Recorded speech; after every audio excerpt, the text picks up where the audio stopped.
Dragii mei, sunt bucuros să fim din nou împreună la o nouă ediție a emisiunii Unde ești libertate? Vom continua pe parcursul la câteva întâlniri să discutăm despre modul de gestionare a sentimentelor, având în vedere că scăparea de sub control acestora poate avea consecințe grave asupra unei relații armonioase între noi și semenii noștri, între noi și Dumnezeu. Voi încerca astăzi să vă prezint câteva momente dintr-o dezbatere avută cu un grup de studenți despre modul cum putem gestiona libertatea sub presiunea sentimentului de teamă. Domnule profesor, sentimentul de teamă ne poate fura libertatea unor decizii?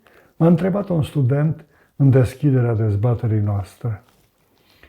Dragii mei, teama încearcă să ne terorizeze mințile din primii ani ai existenței până la adânci bătrânețe. Scăpată de sub control, teama ne paralizează voința, ne fură libertatea unor decizii responsabile prin panică, dezechilibre psihice și neputințe fizice, ne împinge la săvârșirea unor fapte lipsite de sens. Teama generată de frică produce o mare confuzie în mintea omului, învăluind în ceață căile de urmat. În loc să urmeze calea spre scopul propus, urmând sensul normalității, omul se rătăcește prin valea plângerii, devenind robul deznădejdii, al tristeții și amărăciunii. Mi se pare interesant modul în care își motivează sentimentele de teamă filozoful Emil Cioran. Citez: nu de moarte mă tem, ci de viață. De când mă știu, viața mi s-a părut insondabilă și înfricoșătoare. Neputința de a mă integra în ea. Apoi teama de oameni, de parcă aș aparține altei specii. Sentimentul permanent că interesele mele nu coincid în niciun punct cu ale lor. Am citat din primul jurnal al Emil Cioran, publicat în 2005 la editura Humanitas din București. Cred că afirmația filozofului Emil Cioran este în fapt o atenționare serioasă asupra modului cum gestionăm relațiile cu semenii noștri. Domnule profesor, am citit zilele trecute o afirmație a scriitorului american Mark Twain, în care susține că ceea ce dă omului curajul de a-și ține frica sub control este credința în Dumnezeu. A intervenit în dezbatere un tânăr. Dragii mei, marile religii ale lumii, hindusă, mozaică, budistă, creștină, islamică, îmbrățișează nevoia eliberării omului de frică printr-o credință sinceră, bazată pe încredere deplină în promisiunile lui Dumnezeu.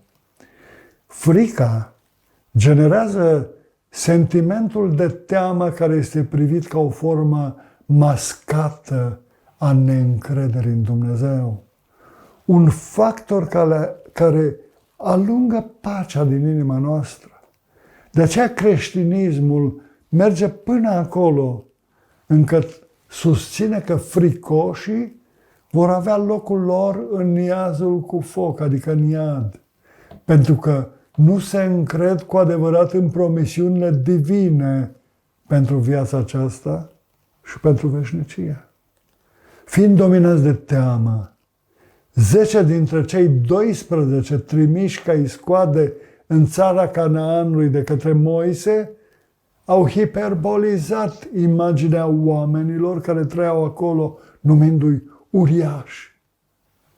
Din teamă, aproape toți israeliții s-au alăturat celor 10 fricoși, pentru că au uitat de promisiunea și credincioșia lui Dumnezeu, care le fusese transmisă prin Moise.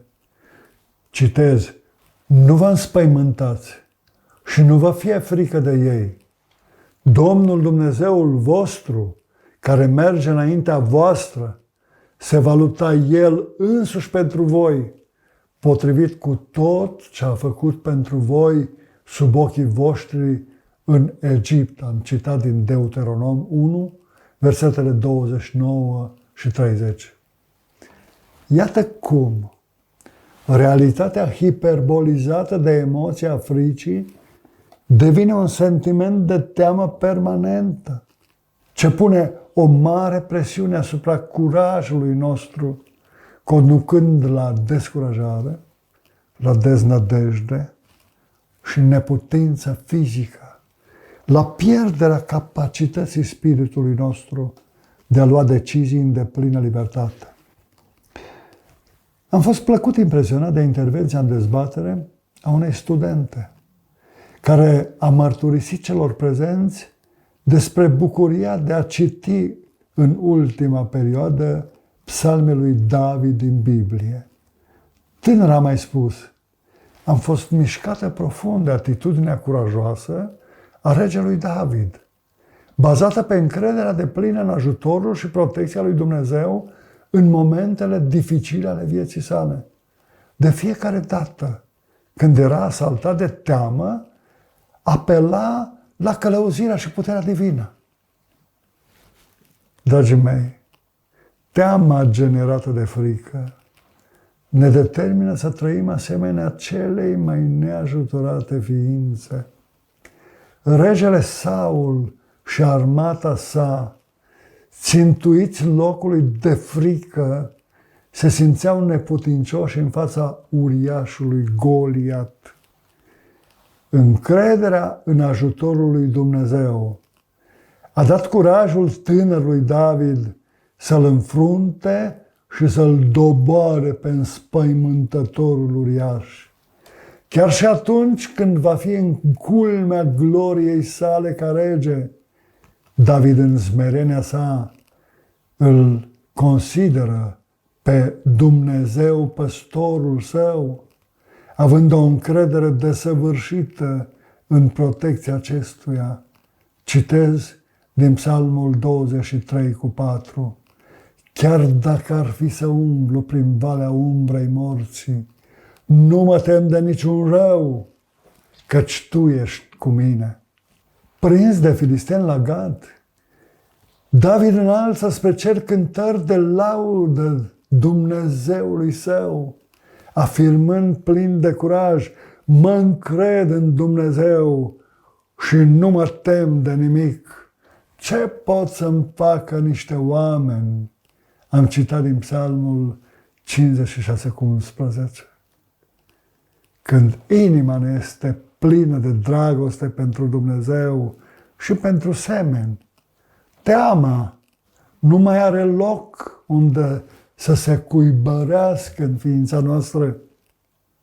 Apostolul Pavel afirmă că prin credință omul poate scăpa de teroarea fricii, căci Dumnezeu pune în el un duh de putere, de dragoste și de chibzuință în locul duhului de teamă. M-am referit la 2 Timotei 1:7. Dragii mei, timpul acordat întâlnirii noastre de astăzi a expirat. Mulțumesc pentru atenție. Vă dau întâlnire săptămâna viitoare la o nouă ediție a emisiunii Unde ești libertate? Vom discuta în emisiunea următoare despre libertatea sub presiunea singurătății.